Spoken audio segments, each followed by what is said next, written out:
یہ کہانی ہے ایک سمندر اور ایک انسان کی۔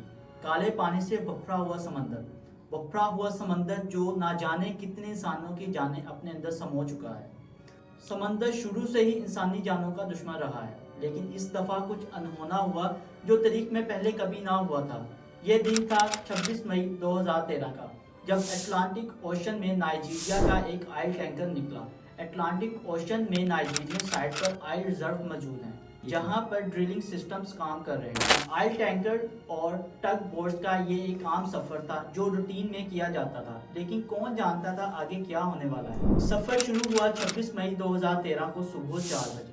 نائجیرین کوسٹ کے قریب سے ایک آئل ٹینکر نکلتا ہے اور اس کی سیکیورٹی کے لیے 3 ٹگ بوٹس روانہ ہوتی ہیں۔ ان بوٹس کا کام آئل ٹینکرز کو سیکیورٹی دینا تھا۔ ان میں سے ایک ٹگ بوٹ کا نام جیکسن 4 تھا اور اس پر 12 کریو ممبر سوار تھے۔ ان بوٹس پر حملے بھی بہت عام تھے، بہت سے ڈاکو ان پر نظر رکھتے تھے اور سامان لوٹ لیا جاتا تھا، اس لیے کریو ممبرز اپنے اپنے کیبن لاک کر کے سو رہے تھے۔ لیکن ان کی یہ محفوظ ہونے کی کوشش شاید ان کی جان لینے کا سبب بننے والی تھی۔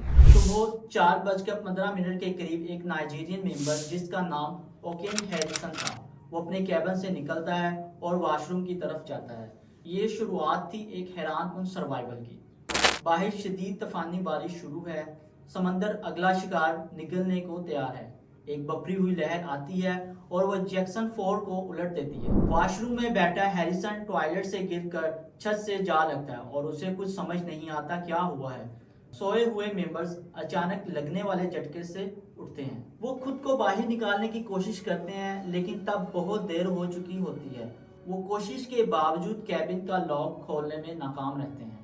ہیریسن کچھ عجیب اور خوفناک آوازیں سنتا ہے۔ اسے اندازہ ہوتا ہے کہ بوٹ ڈوب رہی ہے۔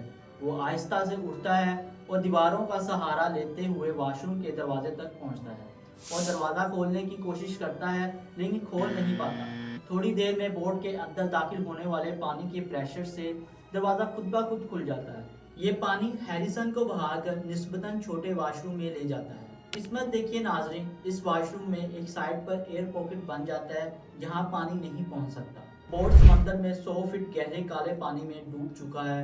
خوفناک آوازیں آنا بند ہو چکی ہیں۔ سمندر اپنا مشن مکمل کر چکا ہے، لیکن زندگی ابھی بھی باقی ہے۔ کالا پانی ہزاروں جانیں نگل گیا ہے، لیکن کون جانتا تھا کوئی اٹلانٹک اوشن کے کالے اور ٹھنڈے پانی کو ہرا جائے گا۔ ناظرین، ہیریسن بغیر کپڑوں کے ایک انڈر ویئر پہنے اس ایئر پاکٹ میں موجود ہے۔ ریسکیو کے لیے ٹیم بھیجی گئی، لیکن وہ ڈیپ ڈائیور نہیں تھے۔ معائنہ کر کے واپس چلے گئے اور یہ ڈکلیئر کر دیا گیا کہ کوئی انسانی جان نہیں بچ سکی۔ لیکن اس ایئر پاکٹ میں ہیریسن زندگی کی جنگ لڑ رہا تھا۔ نہ کھانے کو کچھ پاس تھا اور نہ ہی سانس لینے کو آکسیجن، اور جسم کا نچلا حصہ ٹھنڈے پانی میں ڈوب چکا تھا۔ جسم کا ٹمپریچر ہر گرتے لمحے کے ساتھ کم ہوتا جا رہا تھا، جو کہ خطرناک تھا۔ شارک کی خوفناک آوازیں کہیں پاس سے آ رہی تھی، خوف سے اس کے رونگٹے کھڑے ہو چکے تھے۔ سب کچھ بہت خوفناک دکھائی دیتا ہے، لیکن کچھ تھا جو ان حالات میں بھی مثبت تھا، وہ تھی ہمت۔ سروائیول کی جنگ۔ ہیریسن باہمت نوجوان تھا، وہ ہمت نہیں ہارا۔ اس نے سب کچھ قسمت پر نہیں چھوڑا۔ وہ جانتا تھا کہ یہ اس کے بقا کی جنگ ہے۔ جسم کے گرتے ٹمپریچر اور کم ہوتی انرجی سے ہیریسن خود کو بے بس محسوس کرتا ہے اور پھر حوصلہ اکٹھا کر کے ایئر پاکٹ سے نکل کر تیر کر ساتھ والے کیبن سے کچھ میٹرس اکٹھے کر کے لاتا ہے، اور اس کے ساتھ اسے ایک کوک کا کین ملتا ہے جسے وہ اپنی خوراک کے طور پر محفوظ کر لیتا ہے۔ ان میٹرس کو اکٹھے کر کے وہ ایئر پاکٹس میں ایسی جگہ سیٹ کرتا ہے کہ اپنے جسم کو پانی کے لیول سے اوپر رکھ سکے۔ وہ اس کوک کو تھوڑا تھوڑا پیتا ہے تاکہ اس سے انرجی حاصل کر سکے۔ اپنی زندگی بچانے کی ایک اور کوشش کرتا ہے۔ اس دوران شارک کی خوفناک آوازیں اور دوسرے ممبرز کی لاشوں سے آنے والی بدبو اس کا ڈر بڑھاتی ہیں۔ بغیر کسی انتظام کے 100 فٹ گہرائی میں ڈوبا ہوا شخص اللہ سے دعا کرتا ہے کہ اس کی زندگی بچا لی جائے، اور یہ وعدہ کرتا ہے کہ اگر وہ زندہ سلامت یہاں سے نکل گیا تو ساری زندگی سمندر کی طرف رخ نہیں کرے گا۔ شاید یہ لمحہ تھا دعا کی قبولیت کا۔ لیکن مسئلہ ایک اور بھی تھا۔ سانس لینے سے ہیریسن کے پاس کاربن ڈائی آکسائیڈ کی مقدار بھی بڑھتی جا رہی تھی، جو اس کی جان جانے کا سبب بن سکتی تھی۔ لیکن قدرت اسے بچانے کا فیصلہ کر چکی تھی۔ کاربن ڈائی آکسائڈ آس پاس کے پانی میں ڈیفیوز ہونا شروع ہو گئی۔ اس حالت میں نہ جانے کتنی دیر گزر گئی، ہیریسن کی تمام امیدیں ختم ہونے لگی، اس کی ہمت ٹوٹنے لگی، اس کی آنکھیں بند ہونے لگی کہ اچانک اسے تھوڑا سا شور اور روشنی دکھائی دی۔ وہ سمجھ گیا کہ ڈائیورز کی ٹیم آئی ہے۔ اس نے اپنی ٹوٹی ہوئی ہمت جمع کی اور ان کو اپنی طرف متوجہ کرنے کی کوشش کرنے لگا۔ اس واقعے کے تیسرے دن ایک اور ٹیم بھیجی جاتی ہے۔ یہ ٹیم سب سی سروس کمپنی کی تھی جس کا نام DCN گلوبل تھا۔ ٹیم بھیجنے کا مقصد ڈیڈ باڈیز کی ریکوری تھی، کیونکہ کسی کے زندہ بچ جانے کی توقع نہیں کی جا سکتی تھی۔ ڈیپ ڈائیورز ٹیم 6 ممبرز پر مشتمل تھی۔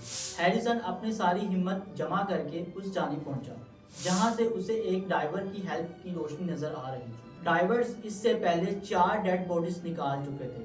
ان میں سے ایک ڈائیور جس کا نام نیکولن ہیرڈن تھا، وہ اس ایئر پاکٹ کے قریبی ایریا میں تھا۔ اس کا ہاتھ ہیریسن کے ہاتھ سے ٹکرایا تو اس نے سمجھا شاید یہ بھی کوئی لاش ہے، لیکن ہیریسن کے ہاتھ پکڑنے پر وہ خوف زدہ ہو گیا، کیونکہ 60 گھنٹے گزر جانے کے بعد کوئی یہ سوچ بھی نہیں سکتا تھا کہ ابھی تک بھی کوئی انسان زندہ ہو سکتا ہے۔ لیکن جب نیکوون کو یقین ہو گیا کہ یہ کوئی زندہ انسان ہے تو وہ چلایا، یہ زندہ ہے۔ لیکن صرف زندہ ہونا ہی کافی نہیں تھا، اس کو زندہ رکھنا بھی ضروری تھا۔ ہیریسن کا جسم کانپ رہا تھا اور اس کا سانس پھولا ہوا تھا۔ وہ 3 دن سے صرف کوک کے ایک کین پر زندہ تھا اور اس کی انرجی ختم ہو رہی تھی۔ نیکوون نے سب سے پہلے اسے گرم پانی سے غسل دیا تاکہ جسم کا ٹمپریچر مینٹین ہو سکے۔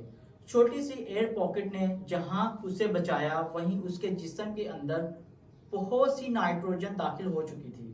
اگر اسے ایک دم سے سرفیس پہ لایا جاتا تو شاید اس کا جسم پیرالائسس یا ہارٹ پرابلم کا شکار بھی ہو سکتا تھا۔ اس طرح ہیریسن اپنی جان بھی کھو سکتا تھا۔ ڈائیورز نے میڈیکل ٹیم سے رابطہ کیا جہاں انہیں ہدایت دی جاتی ہے کہ ہیریسن کو سلولی اوپر لایا جائے۔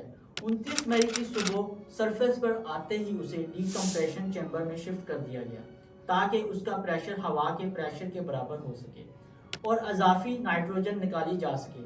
وہ 60 گھنٹے بعد اس جان لیوا پانی سے نکلا اور جسم کے پریشر کو نارمل ہونے میں بھی 60 گھنٹے لگے۔ جب یہ خبر دنیا کو پتہ چلی تو پوری دنیا میں ہلچل سی مچ گئی۔ لوگوں کا کہنا تھا کہ وہ کالا جادو جانتا تھا، اس لیے یہ معجزہ ہوا۔ کیا اس کی زندگی نارمل رہی؟ نہیں، ایسا نہیں ہوا۔ اسے ڈپریشن اور اونلی سروائیور گلٹ کا سامنا کرنا پڑا۔ وہ اکثر یہ سوچتا تھا کہ وہ اکیلا ہی کیوں بچا۔ اس نے اپنے کسی کولیگ کے جنازے میں شرکت نہ کی کہ اس کے گھر والے اسے قصوروار ٹھہرائیں گے۔ بہت عرصے تک وہ ڈپریشن اور گلٹ میں رہا۔ وہ کئی راتوں تک اٹھ کر چیختا رہا، مجھے بچاؤ، میں ڈوب رہا ہوں، مجھے بچاؤ، میں ڈوب رہا ہوں۔ یہ سب آسان نہ تھا۔ ہیریسن نے اللہ سے کیا ہوا وعدہ پورا کیا اور اس بات کو یقینی بنایا کہ وہ کبھی سمندر میں واپس نہ جائے گا۔ اس نے نائجیریا میں کک کی جاب شروع کر دی اور اپنی فیملی کے ساتھ رہنے لگا۔ لیکن اتنے عرصے بعد آج بھی لوگوں کے لیے معجزہ ہے۔ اتنے گہرے سمندر میں بنا کھانے کے، بنا کپڑوں کے، جان لیوا شارکس کی موجودگی میں صرف ایک کوک کے کین کے ساتھ 3 دن تک کیسے بچا؟ آپ کا کیا خیال ہے؟ وجہ کیا ہوگی؟ اپنی رائے کمنٹ سیکشن میں ضرور بتائیے۔